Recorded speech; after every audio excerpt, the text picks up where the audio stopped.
Hello everyone, तो चलिए आज का ब्लॉग शुरू करते हैं। तो यहाँ पे मैं नहा धो के रेडी हो गई हूँ।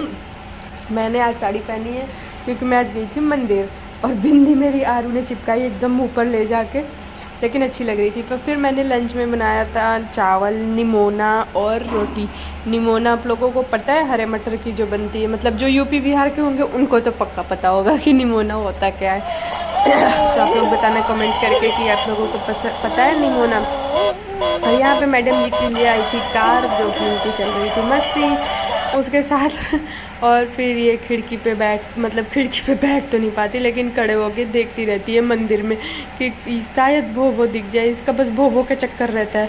और अपना मोबाइल नीचे गिरा दी थी इसने, और फिर ये ओ कर रही थी, मम्मा ओ गिर गया मतलब ओ करती है गिरा के। पहले गिरा लेती है, फिर उसके बाद शैतानी चलती है कि मम्मा ओ गिर गया। तो उसके बाद फिर हम लोग बैठ के संतरे खाए। सर्दियों में कितना मज़ा आता है ना कि हल्की हल्की धूप हो और संतरे बैठ के खाओ। तो ये संतरे थोड़े बहुत आरू भी खा लेती है, इसलिए आम लेकिन हाँ, सारे फ्रूट्स के लिए आम होते हैं, सबको आम बोलती है। तो बस उसी के लिए परेशान थी, आम मम्मा जल्दी दो, पापा जल्दी दो, कोई दे नहीं रहा था इसको जल्दी। और यहाँ पे ये गुस्सा हो गई क्योंकि इन्होंने छील के खुद ही खा लिया, भूल गए कि आरू को देना है। तो बस इसके लिए उसने गुस्सा हो गई थी। तो फिर उसके बाद हमने संतरे खाए। आप लोग कमेंट करके बताना किस किस को संतरे पसंद है, मतलब। और सर्दियों में धूप में बैठ के हल्की हल्की धूप में नमक के साथ खाओ तो बहुत टेस्टी लगता है।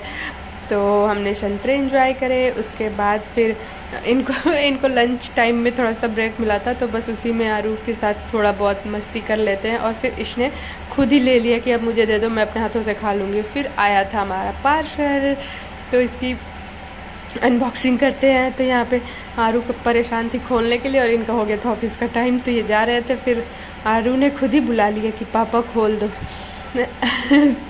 तो उसके बुलाने पे आ गए देखो। तो जब फिर फटाफट खोल के और इसको दे दिए और खुद चले गए ऑफिस करने। तो फिर हम लोग देख रहे थे कि है क्या। तो ये आरू के मामू ने भेजा था ना, उसको समझ ही नहीं आता है कि आरू के लिए क्या टॉयज भेजे, तो कुछ भी भेजता है, मतलब पढ़ने लिखने की चीज़ें। अभी आरू क्या ही पढ़ेगी। तो यहाँ पे च्यवनप्राश आया था पापा के लिए, और फिर ये आरू की स्लेट ही बोलते हैं, पता नहीं अब आप लोग क्या बोलते हो, कमेंट में बताना कि आप लोग क्या बोलते हो। तो फिर मैंने इसको देखा और इसको खोल के फिर मैंने चेक करा कि कैसे है, सही चल रहा है या नहीं। तो मतलब यार, मामू को इसको मैं कैसे समझाऊँ कि इस बच्चे के लिए कुछ खेलने की चीज़ भेजो, जो ना कि पढ़ने की चीज़। तो फिर यहाँ पे मैं इसे फटाफट खोल के देख रही थी, और बहुत ही अच्छा था। इसमें एक छोटी सी बैटरी लगी हुई थी और एक पेन भी था ऑन ऑफ करके यहाँ से, और फिर इस पर कुछ लिखो पेन से। तो फिर और जो डिलीट का बटन दिया हुआ था उससे डिलीट भी हो जा रहा था।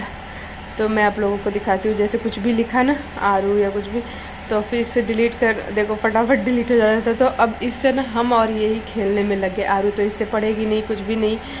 तो बस इसी के साथ आज का ब्लॉग ख़त्म करते हैं। Bye bye.